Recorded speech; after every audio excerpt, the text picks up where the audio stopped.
तो कहानी के शुरू होते ही हम एक जंगल में जंग का माहौल देखते हैं। जंग इंसानों और फे नामी क्रिएचर्स के दरमियान चल रही थी, जो थे तो इंसान ही पर थोड़े मुख्तलिफ। पिग फेस के पास पंख यानी पर हैं उड़ने के लिए, जबकि पग फेस दिखने में थोड़े भेड़ जैसे लगते हैं। इस वक्त इंसानों ने गैर कानूनी तौर पर फेलैंड पर कब्जा कर लिया था और वो लोग यहाँ से फेस को निकाल रहे थे। उनके ऊपर गोलाबारी और फायरिंग हो रही थी। ये लोग उड़कर भी नहीं जा सकते थे क्योंकि जंगल में ऊपर की तरफ इनकी उड़ान को काबू करने के लिए तारें लगा दी गई थी। विंगेट जब अपने इर्द गिर्द सब लोगों को मरता हुआ दिखती है तो तेजी से भागती है। किस्मत से वो किसी गोली का निशाना नहीं बनी और भागते हुए एक पहाड़ की चोटी पे पहुंच गई। उसने पानी के अंदर जंप कर दी, जहाँ से एक शिप उसे रेस्क्यू कर लेती है। पता चलता है कि इसके अंदर बहुत सारे फेस अपनी जान बचाकर यहाँ से निकलने की कोशिशों में थे, लेकिन बदकिस्मती से थोड़ा ही दूर जाने पर ये शिप क्रैश हो गई और शिप में मौजूद भी लोग मारे गए सिवाय विनियंट के। पानी के साथ बहकर विनियंट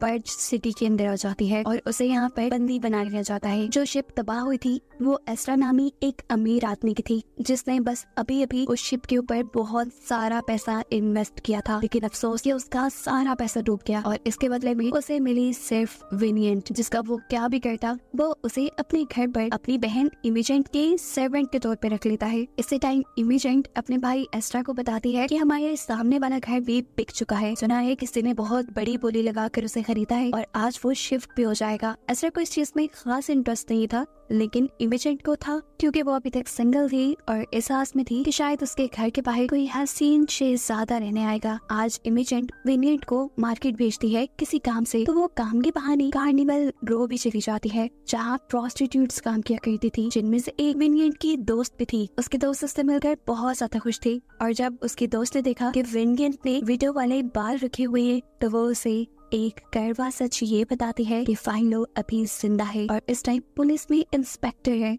सीन कट होकर फाइलो की तरफ चले जाते, जो इस टाइम फेस पर हमला करने वाले लोगों के बारे में इन्वेस्टिगेशन कर रहा था। वो इस टाइम एक पग के पास आता है जिसके बारे में उसे पता चला था कि आज किसी ने उसके ऊपर हमला कर दिया। हमला करने वाले का वो हुलिया बताती है कि उसके बाल नहीं थे और हाथ पे एक स्नेक का टैटू था। इस औरत की बताई निशानियों से उसने बड़े ही आसानी से पहचान लिया कि वो लड़का कौन हो सकता था। वो अब बार में जाके उस लड़की को पकड़ने की कोशिश करता है, लेकिन वो लड़का फाइलो के हाथ से निकलकर भाग जाता है। फाइलो किसी भी हाल में उसे पकड़ना चाहता था, इसीलिए भागते हुए ये दोनों ही पोर्ट पर आ गए और यहाँ आकर उस लड़की ने फाइलो से कहा कि फे के ऊपर हमले के पीछे मैं नहीं हूँ और जो हकीकत है वो दहला देने वाली है। तुम बस डार्क गॉड से बच के रहना जो आने ही वाला है। इससे पहले कि अब फाइलो से अरेस्ट कर लेता, वो यहाँ से पानी में कूदकर अपनी जान दे देता है। अब सीन कट होता है और हमें एशली नामी एक फीमेल सिंगर को दिखाया जाता है, जो रात में अपने घर की तरफ ही बढ़ रही थी कि अचानक टनल से निकले हुए एक डार्क क्रिएचर ने उसके ऊपर हमला कर दिया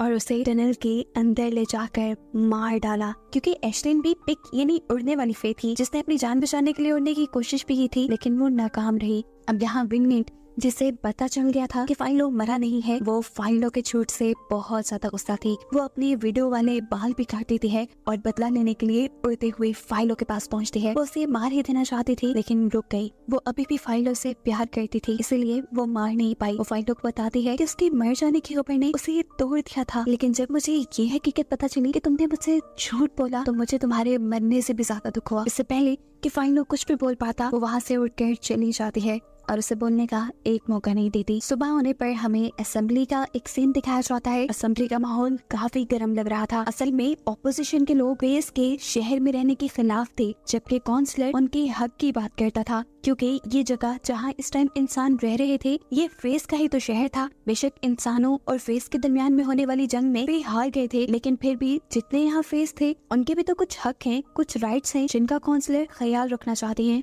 खैर, इसी दौरान हम काउंसलर के बेटे जोना से मिलते हैं। अभी तो उसको पॉलिटिक्स में कोई इंटरेस्ट नहीं, शराब और जुए की लत तो उसे है ही, और आए दिन वो कार्निवल रो के अंदर पाया जाता है जहाँ प्रोस्टिट्यूट्स काम करती हैं। उसके डैड ने उसे वहाँ जाने से 1000 मर्तबा मना किया हुआ था, लेकिन वो किसी की नहीं सुनता था।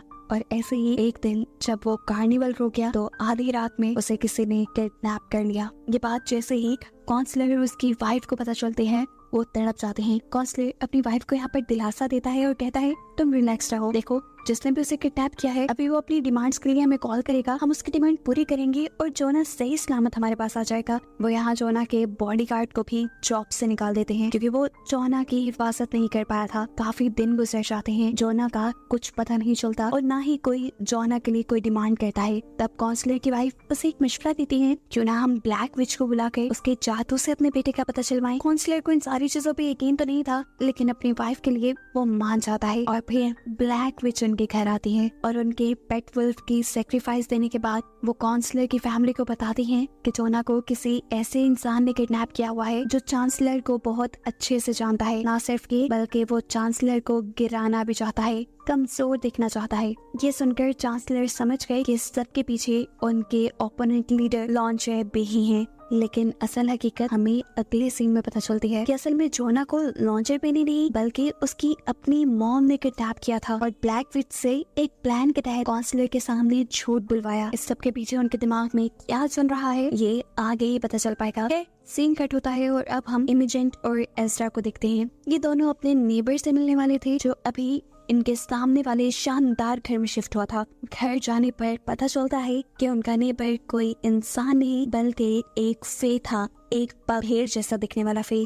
जो बात जानकर ये दोनों ही बहुत ज्यादा डिस्टर्ब हो जाते हैं। ये लोग फेस को अपने से बहुत कम दर समझा करते थे और अब एक फे उनकी कम्युनिटी में उनकी बराबरी पे रह रहा था, ये उनसे बर्दाश्त नहीं होता। इसलिए ये दोनों अपने लॉयर को बुला लेते हैं कि किसी तरह ये लोग अपने सामने वाले घर से उस पग को बाहर निकलवा सके। लेकिन ऐसा कोई कानून अभी तक नहीं बनाया गया था जिसके तहत किसी पग को उसके घर से बाहर निकाला जा सके। हालांकि उस पग ने सबसे बड़ी बोली देकर वो घर खरीदा था। पता चलता है कि उस पग का नाम ग्रेस है जो अमरीजन की पार्क में बारिश के वक्त मदद भी करता है उसे अम्ब्रेला देकर। लेकिन यहाँ हम फील करते हैं कि इमेजेंट उसके साथ खड़े होने पे कंफर्टेबल फील नहीं कर रही। अब इमेजेंट घर जाती है तो उसे अपने भाई से पता चलता है कि उनकी फाइनेंशियल कंडीशंस बहुत ज्यादा खराब हो रही हैं। उस शिप के डूबने की वजह से इन्हें बहुत बड़ा नुकसान हो गया जिसकी भरपाई करने के लिए एज़रा को अपना घर गिरवी रखना पड़ रहा है। इस घर में क्योंकि इमेजेंट का भी हिस्सा था तो वो इस चीज को लेकर कंफर्टेबल नहीं थी कि उसका घर बैंक में गिरवी रखा जाए। वो इस प्रॉब्लम का सोल्यूशन निकालने के लिए कुछ सोचते हुए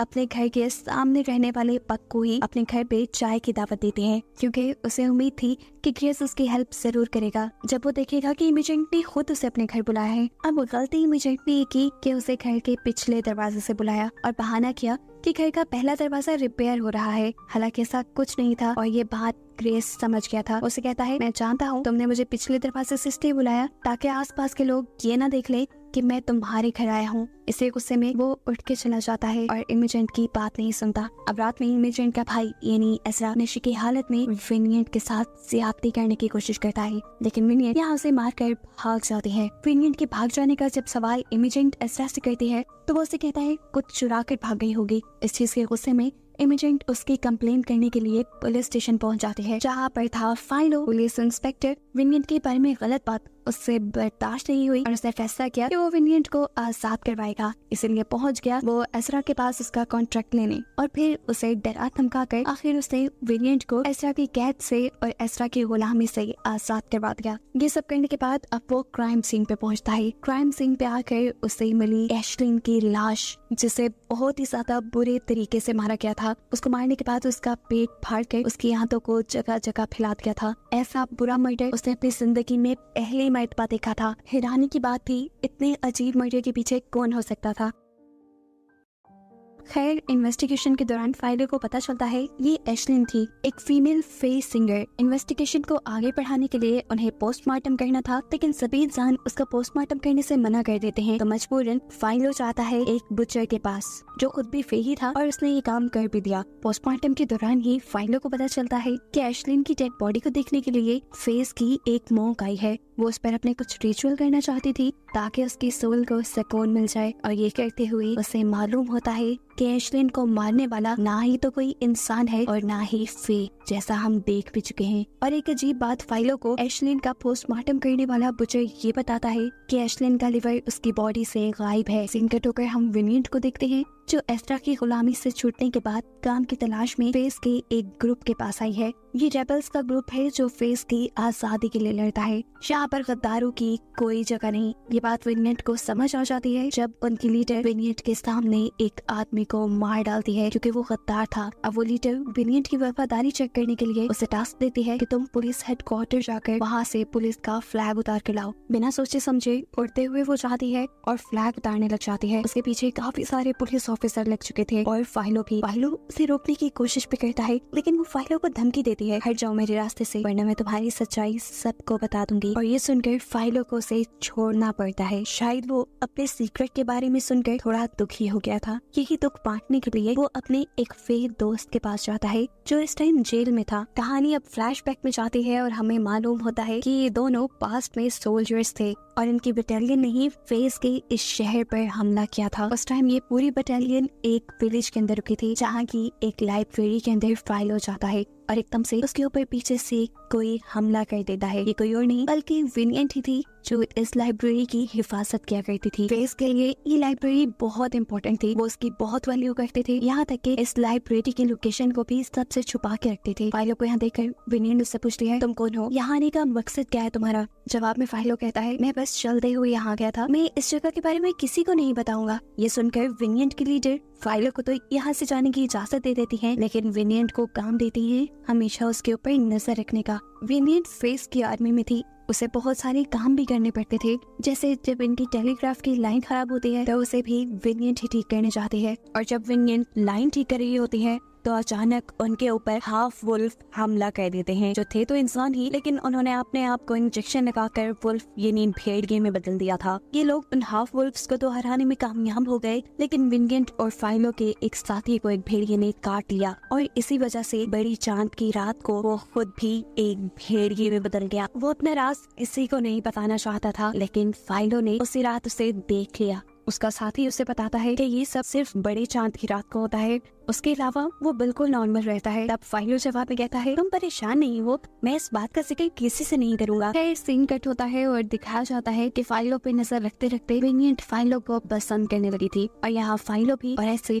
ये दोनों बहुत करीब आ गए। फिर अगली सुबह दिखाया जाता है कि विनियट की प्रोस्टिट्यूट दोस्त उनके इस शहर में बहुत सारे फेस को लेकर आई थी जिनके शहर पे इंसानों ने हमला कर दिया था। रात होने पर विनियट उससे मिलने के लिए जाते हैं। ये लोग बातें करते हैं और वो लड़की विनियट से पूछती है, तुम्हारा और फाइलो का जंग के बाद का क्या प्लान है? यकीनन वो उससे शादी के बारे में पूछ रही थी लेकिन ये बात तो विनियट ने फाइलो से की ही नहीं थी। आज रात मिलने पर वो ये बात फाइलो से पूछती है और फाइलो उसे अपनी जिंदगी का सबसे बड़ा सच बताता है कि वो ऑर्फन है, यानी उसका इस दुनिया में कोई नहीं। विनियट को इस चीज से प्रॉब्लम नहीं थी लेकिन फाइलो की एक और भी हकीकत थी। फाइलो पूरा इंसान नहीं था, वो हाफ ब्लड था, यानी आधा इंसान और आधा फे। यहाँ तक कि उसके पैर भी थे जो कि बचपन में ही काट दिए गए, जिसके निशान उसके कमर पर आज भी हैं। विनियट को फाइलो से सच्चा प्यार था। वो फाइलो से कहती है, मैं ये बात किसी को नहीं बताऊंगी और देखना हम एक अच्छी लाइफ गुजारेंगे। अब अगले दिन विनियट की दोस्त फाइलो से मिलती है और उसे बताती है कि विनियट तुमसे बहुत प्यार करने लगी है, वो तुम्हें छोड़ेगी नहीं, बस तुम भी उसका ख्याल रखना। असल में विनियट की दोस्त चाहती थी कि इस जंग के बाद फाइलो आर्मी से रिटायरमेंट ले ले और अपनी आगे की जिंदगी विनियट के साथ अच्छे तरीके से गुजारे। विनियट के लिए इन खतरों से खेलना वो बंद कर दे। अब अगले ही दिन फाइलो के बटालियन को इस शहर से निकलने का ऑर्डर मिल जाता है। अभी वो निकल ही रहे थे कि उनके ऊपर वुल्फ पैक्स ने हमला कर दिया, यानी उन लोगों ने हमला कर दिया जो लोग अपने आप को इंजेक्शन लगाकर वुल्फ बना लिया करते थे। ये लोग सभी फेस को मारना चाहते थे, इसीलिए जल्दी से सभी फेस इस शहर से निकलने में लग जाते हैं। फाइलो जानता था कि विनियट उसके बगैर इस शहर से नहीं निकलेगी, इसीलिए वो एक लड़की के जरिए विनियट को अपने मरने की खबर दे देता है, वो भी झूठी। और ऐसे विनियट को उसके साथ ही जबरदस्ती अपने साथ ले जाते हैं ताकि वो उनके साथ सेफ रहे। जिसके बाद सीन यही से कट होकर अब हम प्रेजेंट टाइम में आते हैं जहाँ फाइलो ये सारा वक्त याद कर रहा था। वो अब विनियट से मिलने के लिए चाहता है जहाँ विनियट बहुत ज्यादा गुस्से में थी। विनियट उसे बताती है कि उसने आज तक उसके सीक्रेट को किसी को नहीं बताया लेकिन अब वो उससे प्यार भी नहीं करती। इस सभी सीन के दौरान दूसरी तरफ हमें दिखाया जाता है कि फाइलों के प्रोफेसर जिन्होंने उसको पाला भी था, उन्हें एक अजीब सी क्रिएचर पकड़ कर मार देती है। फाइलों को इसी केस की इन्वेस्टिगेशन के लिए रखा जाता है और वो इन्वेस्टिगेशन करते करते एक ड्रेनेज तक पहुंचता है। इस ड्रेनेज में फाइलों को एक अजीब जानवर किसी तरह की क्रिएचर नजर आती है। वो उसे मारना चाहता था, लेकिन पहला निशाना उसका चूक गया और जैसे ही उसने गन लोड करके दोबारा उसे मारना चाहा तो वो क्रिएचर वहाँ से गायब हो चुकी थी।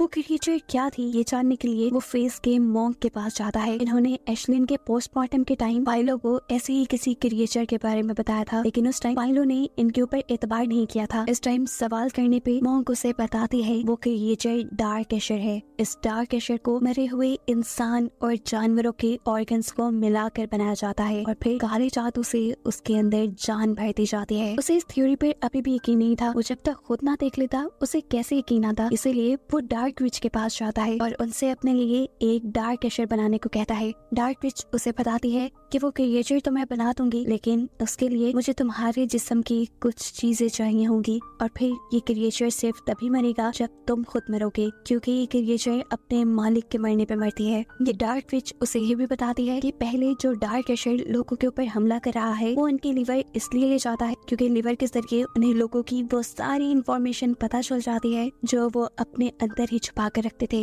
ये काम करने के बाद वो पुलिस स्टेशन वापिस आ जाता है जहाँ अब उसकी ड्यूटी थी अपने प्रोफेसर के मर्डर की इन्वेस्टिगेशन करने की। इन्वेस्टिगेशन करने के लिए वो ऑर्फनेज जाता है जहाँ हेडमास्टर के असिस्टेंट से उसे पता चलता है कि हेडमास्टर हर वीकेंड पे कार्निवल रो जाया करते थे। कार्निवल रो में जिस लड़की के साथ उनके ताल्लुकात थे, फाइलो उनसे जब मिलने जाता है तो उसे पता चलता है कि कभी भी हेडमास्टर उसके साथ रहे ही नहीं। उनसे मिलने के लिए यहाँ पर एक डॉक्टर आया करते थे जो अब पुलिस हेडक्वार्टर के लिए काम करते हैं। सीन कट होकर दिखाया जाता है कि जिस डॉक्टर की वो बात कर रहे थे उसको भी डार्क एशर पकड़ कर मार देता है। ये बात उसे पूरी तरह डिस्टर्ब कर देती है। उसका केस सॉल्व होने को ही नहीं आ रहा था। जहाँ पर उसे क्लू मिलता था वही क्लू मारा जाता था। खैर अब वो डॉक्टर की क्लिनिक के ऊपर इन्वेस्टिगेशन करता है तो उसे पता चलता है कि डॉक्टर अपने इलाज से ज्यादा अपने दूसरे कामों के लिए मशहूर थे, जैसे कि इलीगली अबॉर्शन करवाना, लोगों के जेंडर चेंज करना और फेस के बार या सीन काट कर उन्हें इंसानों जैसा दिखाना। और ये सारी बातें जानने के बाद वो समझ जाता है कि बचपन में वो डॉक्टर ही थे जिन्होंने उसके फेस वाले पर काट दिया। और अब यहीं से मिलने वाले कुछ सबूतों से उसे ये पता चलता है कि एशलिन जो कि फेस सिंगर थी और सबसे पहले डार्क एशर ने जिसको मारा था वही फाइलो की मॉम थी। और ये बात जानकर उसे शदीद झटका लगा। एक और डरा देने वाली बात उसे ये भी रियलाइज हुई कि जितने भी लोगों को वो डार्क एशर मार रहा था उन सब का कहीं ना कहीं फाइलो से कोई गहरा ताल्लुक था। जैसे कि एशलिन उसकी मॉम थी, हेडमास्टर ने उसको एक बाप की तरह बचपन से पाला था और डॉक्टर वो प्रोफेसर और एशलिन दोनों का ही दोस्त था और फाइलो के बारे में भी सारी राज जानता था। इसके बाद अब फाइलो एशलिन के यानी अपने मॉम के एक पुराने दोस्त से मिलता है जो कि अपनी क्रिएचर्स के जरिए दूसरों को ड्रामा दिखाते थे और एशलिन उनके साथ गाना गाया करती थी। वो बताते हैं कि सालों पहले ही एशलिन ने उनके साथ काम करना छोड़ दिया था और इसके पीछे कहानी में एक बहुत बड़ा ट्विस्ट था। वो ये कि काउंसलर एशलिन को पसंद किया करता था। एशलिन ने काफी सारा टाइम काउंसलर के घर पे गुजारा और फिर एकदम से वो रुपोश हो गई ताकि वो फाइलों को जन्म दे सके। अब इस सब के बाद हम देखते हैं ग्रेस को, वही फे जो एज़रा और इमेजन के घर के सामने रहता है। उसे अपने नेबर से पता चलता है कि इमेजन की फैमिली बहुत ज्यादा फाइनेंशियल क्राइसिस से गुजर रही है और ये बात जानकर वो समझ गया कि इमेजन ने उसे अपनी मदद के लिए बुलाया था, उसकी बेइज्जती करने के लिए नहीं। ये एहसास होते ही वो इमेजन से माफी मांगने के लिए चाहता है। यहाँ पर इमेजन भी उसे बताती है कि उसे ग्रेस के फे होने पर कोई इतराज नहीं, वो सिर्फ ग्रेस को उसकी अच्छाई के लिए पसंद करती है। यहाँ पर ग्रेस इमेजन की मदद करने को मान जाता है, लेकिन सिर्फ एक छोटी सी शर्त पर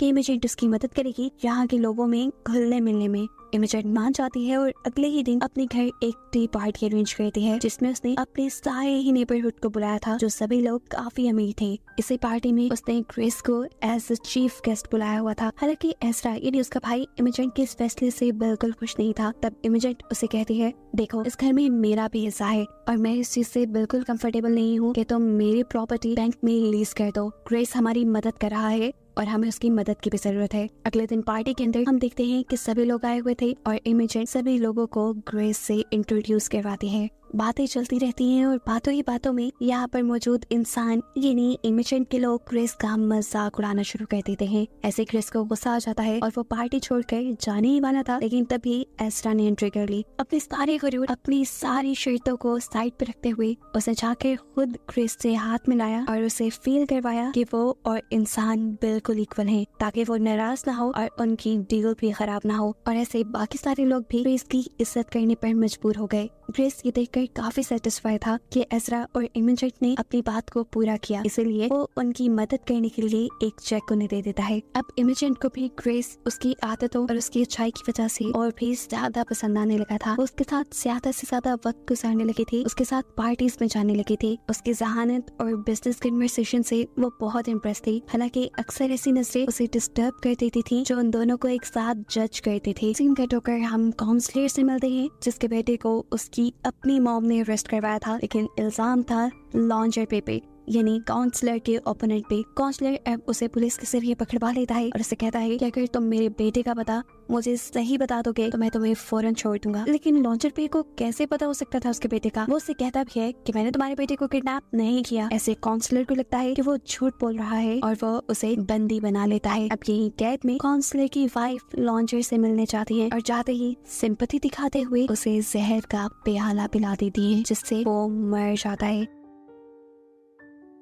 ये बात वो फौरन आकर काउंसलर को बताती है कि लॉन्जर पे आपके जुल्म की वजह से मर गया। काउंसलर के तो हाथ पांव फूल गए थे, क्योंकि उसे लग रहा था कि अब वो अपने बेटे तक भी नहीं पहुंच पाएगा। लेकिन यहाँ पर उनकी वाइफ ने उसे बताया कि नहीं, उसने मरने से पहले हमारे बेटे का पता बता दिया है। काउंसलर अपने लोगों के जरिए अपनी बेटी को रेस्क्यू करवा लेता है और जैसे ही वो घर आता है तो अपनी मॉम की हील्स की आवाज सुनकर वो पहचान गया कि उसको किडनैप करवाने वाला लॉन्जर पे नहीं बल्कि उसकी अपनी मॉम है। लेकिन उसके पास कोई ठोस सबूत नहीं था और वो अब इस कश्मकश में भी था कि उसकी मॉम उसके लिए ऐसा क्यों करवा सकती है।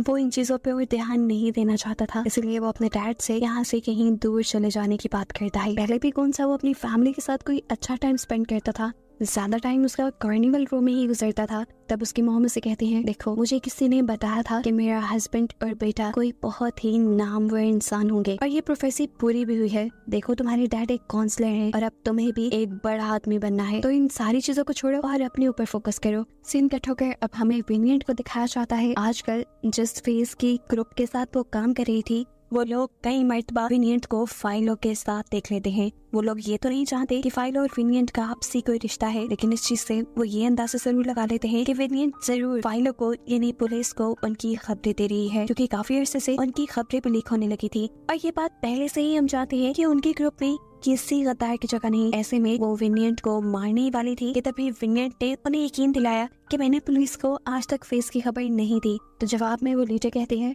अच्छा अगर तुम खबरी नहीं हो तो फिर पता करके बताओ खबरी कौन है। अगर तुम उसका पता ले आई और उसके पर काट के ले आई तो तुम्हारी जान बख्शी जाएगी। खबरी का पता वो कैसे चलाती, वो परेशान होकर अपनी दोस्त के पास जाती है और उसकी दोस्त अब विनियंट की हेल्प करने के लिए फाइलों से मिलती है। वो फाइलों से कहते हैं, तुम्हारा जो भी खबरी है तुम उसका नाम बता दो वरना विनियंट मारी जाएगी। फाइलों अपनी खबरी का नाम बताना नहीं चाहता था, लेकिन विनियंट की जान बचाने के लिए उसने खबरी का नाम बता दिया। विनियंट की दोस्त ने ये बात जैसे ही विनियंट को बताई तो वो फौरन उस खबरी को मारने के लिए पहुंच गई और इस चीज की खबर उस खबरी को भी हो चुकी थी कि विनियंट उसे मारने आ रही है, इसीलिए विनियंट के आने से पहले ही वो तैयार था। उसके आते ही वो उसी के ऊपर हमला कर देता है और इससे पहले कि वो विनियंट का गला काट देता, पीछे से किसी ने उसे शूट कर दिया। पीछे देखने पर पता चला ये खुद फाइलो था जो विनियंट को बचाने आया था। अब विनियंट उस आदमी के पर काट लेती है ताकि वो सबूत के तौर पे उसे अपने लीडर को दे सके और फाइलो खुद उसे उसके एरिया पे छोड़ कर आता है और ऐसे सही इंसान का पता बताने पर उसकी जान छूट जाती है। अब अगले दिन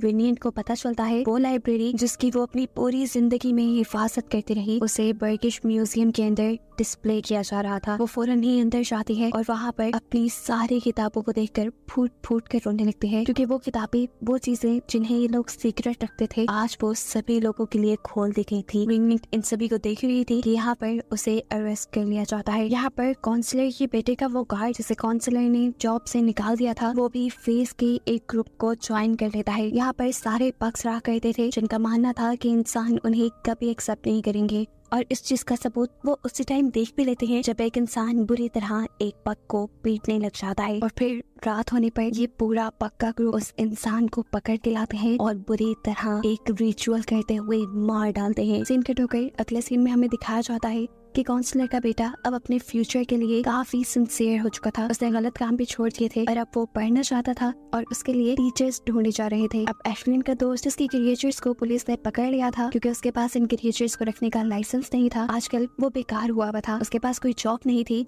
तब उसका दोस्त उसे जोना का टीचर बनने का मशवरा देता है और यहाँ जोना भी उसे एक्सेप्ट कर लेता है क्योंकि वो बाकी लोगों से काफी डिफरेंट था। यहाँ पर एस्ट्रा अपनी बहन इमेजिन को जब ज्यादा ही ग्रेस में यानी एक पग भी इन्वॉल्व होते दिखता है तो वो उसे ना मिलने को और एहतियात करने को कहता है क्योंकि आखिर इंसानों में और फेस में कुछ न कुछ फर्क तो था ही, लेकिन इमेजिन अब उसे पसंद करने लगी थी और ग्रेस भी, इसलिए ये दुनिया के बारे में नहीं सोचते और एक दूसरे के करीब आ जाते हैं। अब यहाँ असेंबली के अंदर एक नए कैरेक्टर को इंट्रोड्यूस करवाया जाता है जो कि है सोफी, लॉन्जर बे की बेटी। लॉन्जर बे तो मर गया है, इसलिए लॉन्जर बे की सभी रिस्पॉन्सिबिलिटीज सोफी ने संभाल ली है और अपने फादर की तरह वो भी फेस के खिलाफ है और असेंबली में काउंसलर के ऑपोजिशन में है।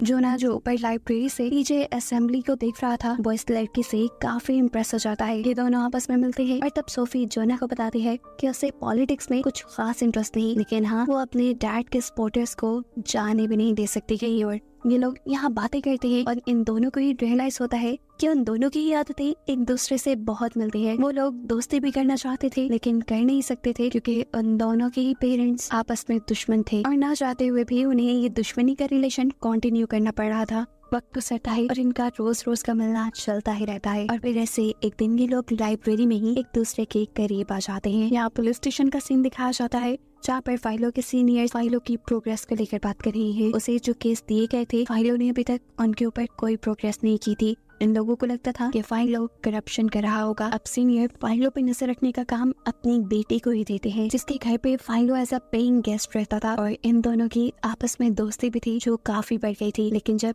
इस लड़की को पता चला कि फाइलों एक हाफ ब्लड है तब उसने अपने इस रिलेशन को खत्म कर लिया और आज यही सच वो अपने डैड को यानी फाइलों के सीनियर को भी बता देती है। अब यहाँ पर एक दूसरा आदमी आकर फाइलों को सीनियर को बताता है कि फाइलों ने अपने लिए एक डार्क कैशर बनवाया है और वो जितने भी लोग मरे हैं उन सब की किलिंग्स को छुपाना चाहता है और इसके पीछे मकसद क्या है ये फाइलों खुद ही जानता है। इन सब चीजों की वजह से फाइलों को पकड़कर उसी के डिपार्टमेंट वाले अरेस्ट कर लेते हैं और जानबूझकर सीनियर फाइलों को इंसानों वाले सेल में बंद करते हैं ताकि सारे इंसान उसे हाफ ब्लड जानकर खुद ही मार दें। लेकिन अब सीनियर की बेटी को खुद दुख हो रहा था इस बात का कि उसने क्यों फाइलों का सीक्रेट सबको बता दिया, इसलिए वो जाती है और अपने डैड को बता देती है कि मैंने झूठ बोला था, फाइलों हाफ ब्लड नहीं है, मुझे बस उसके धोखे पे गुस्सा था इसलिए मैंने आपसे झूठ कह दिया। ये बात सुनकर फाइलों के सीनियर उसे यहाँ से निकालने की ऑफर देते हैं और कहते हैं कि अगर तुम कसम खा लो कि तुम हाफ ब्लड या फ्री नहीं हो तो मैं तुम्हें यहाँ से आजाद करवा दूंगा। फाइलो जो 32 सालों से इस सच को छुपा रहा था वो इस चीज से थक चुका था, वो और इसे छुपाना नहीं चाहता था, इसीलिए वो अपने सीनियर से कह देता है हाँ मैं हूँ एक फ्री एक हाफ ब्लड जिसके पर बचपन में ही काट दिए गए थे। अब यहाँ उसको उसके जुर्म के लिए मारने का ऑर्डर दे दिया जाता है जबकि विनियन जो कि यही उससे मिलने के लिए आई थी उसे भी अरेस्ट कर लिया गया था और वो जब फाइलों को हथकड़ियों में बंद कर बाहर जाता हुआ दिखते हैं तो जोर जोर से रोने लग जाती है क्योंकि उसे लग रहा था कि अब फाइलों को फांसी दे दी जाएगी। फाइलों को तो खुद भी यही लग रहा था लेकिन उसे फांसी के तख्त पे ले जाने के बजाय ये लोग किसी और रूम में ले जाते हैं जहाँ अब फाइलों अपने बायोलॉजिकल फादर से मिलता है, यानी अपने असली डैड से मिलता है जो कि और कोई नहीं बल्कि काउंसलर खुद थे कि वो एशलिन से आज भी प्यार करता था और उसे लगता था कि फाइलो ने ही एशलिन को मारा है। लेकिन फाइलो यहाँ उसे बताता है कि एशलिन को उसने नहीं मारा। अब फाइलो उससे सवाल करता है कि अगर आपको मेरी मॉम की इतनी ही परवाह थी तो आपने उन्हें छोड़ा ही क्यों, मुझे ऐसे ही यतीमों वाली जिंदगी गुजारने ही क्यों दी। तब चांसलर अपना सब खो देते हैं और रोते हुए उसे बताते हैं कि मेरे डैड ने एशलिन को मारने की धमकी दी थी और कहा था कि अगर मैं उसे नहीं छोड़ूंगा तो वो एशलिन को मार देंगे और बस उसी की जान बचाने के लिए मैंने उसे छोड़ दिया था। ये कह लो कि छोड़ा भी नहीं था, मैंने बस उसकी जान बचाने के लिए उसे उसके दोस्त के घर बना देती थी। चांसलर फाइलो को ये भी बताते हैं कि उस वक्त तक मुझे ये नहीं पता था कि एशलिन प्रेग्नेंट थी और फिर सालों तक मुझे ये भी नहीं पता चला कि उसके पास एक बेटा भी है।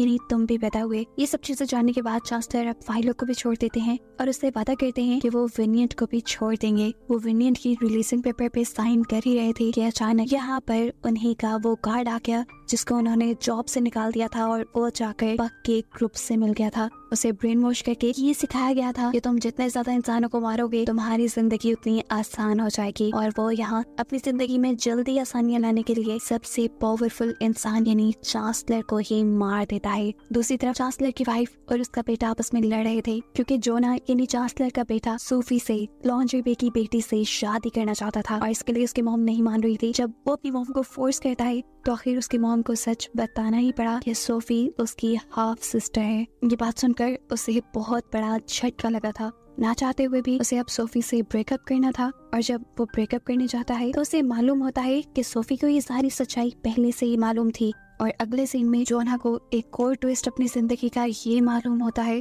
कि उसके फादर को भी शक था कि इस टाइम जोना जो उनका बेटा बना यहाँ सामने खड़ा है शायद वो भी उसका बायोलॉजिकल बेटा नहीं है। और ये सच्चाई सुनकर जोना बस टूट सा ही गया।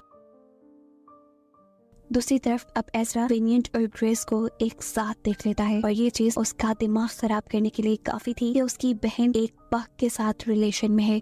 यही देखते हुए वो गुस्से में पक को मारने चाहता है लेकिन यहाँ पर इमेजेंट उसकी जान बचा लेती है। अब एज़रा जब अपनी ही बहन इमेजेंट को टॉर्चर कर रहा होता है तो ग्रेस को गुस्सा आ जाता है और वो उसे धक्का देकर दूर फेंक देता है और ऐसे उसके सर से खून बहने लगा था। ये देखकर इमेजेंट जान गई कि अब पुलिस ग्रेस को छोड़ेंगे नहीं क्योंकि पक से तो वो लोग वैसे ही नफरत करते हैं, इसीलिए वो ग्रेस को वहाँ से भाग जाने को कहती है और ये सारे इल्जाम अपने सर लेने का फैसला करती है। सीन कट होकर हम दोबारा चांसलर को देखते हैं जिसके पास अब उसकी वाईफाई है। चांसलर उससे कहते हैं मैं जानता हूँ इन सारी किलिंग्स के पीछे तुम ही हो और तुमने ही अपने बेटे को किडनैप करवाया था। तुम जिस प्रोफेसी के तहत मेरे बेटे को ढूंढना चाहती हो मैं तुम्हें कभी उस बेटे के बारे में नहीं बताऊंगा। असल में प्रोफेसी के मुताबिक चांसलर का बेटा इस दुनिया पर रूल करने वाला था, इस दुनिया पर हुकूमत करने वाला था और चांसलर की वाइफ उसे अपने बेटे के तौर पे अपनाना चाहती थी। लेकिन चांसलर जब ऐसा करने से मना करता है तो वो चांसलर के मुंह के ऊपर ही तकिया रख के उसका मर्डर कर देती है, उसे मार देती है और फिर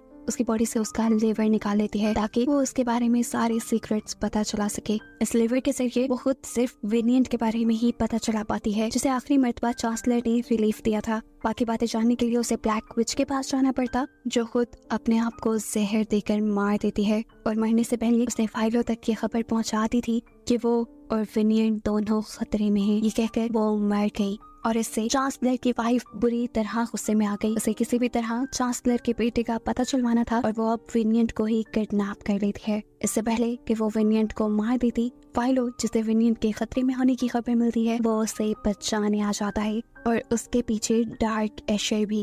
ये डार्क एशर इसी लेडी का है और इसी डार्क एशर के जरिए वो अपने हस्बैंड के सभी सीक्रेट रिलेशंस के सबूत मिटाना चाहती थी और उसके असली बेटे तक पहुंचकर उसे अपनाना चाहती थी ताकि दुनिया के सामने उसकी पोजीशन हमेशा स्ट्रॉन्ग रहे। और इससे पहले कि अब फाइलो इस लेडी के ऊपर हमला करता या डार्क एशर फाइलो के ऊपर, विनियट अपने आप को छुड़वाकर इस लेडी के ही सर में पीछे से स्टैब कर देते हैं जिससे वो लेडी मारी जाती है और उसके मरते ही उसका डार्क एशर भी। ऐसे विनियट और फाइलो दोनों की ही जान बच गई थी। चांसलर के मरने की खबर भी अब पूरे शहर में फैल जाती है और चांसलर की जगह देती जाती है उसके बेटे जोना को जो कि दुनिया के सामने उसका बेटा था। जोना अब एशलिन के दोस्त को अपने लीगल एडवाइजर के तौर पे हायर कर लेता है। पॉलिटिक्स में आने के बाद उसे पता चलता है कि सोफी को वो जितना चालाक और समझदार समझता था सोफी उससे भी कहीं ज्यादा समझदार थी। सोफी ही वो थी जिसने उसकी मॉम को ब्लैकमेल किया था और ये सच्चाई चांसलर को बताई थी कि जोना उसका बेटा नहीं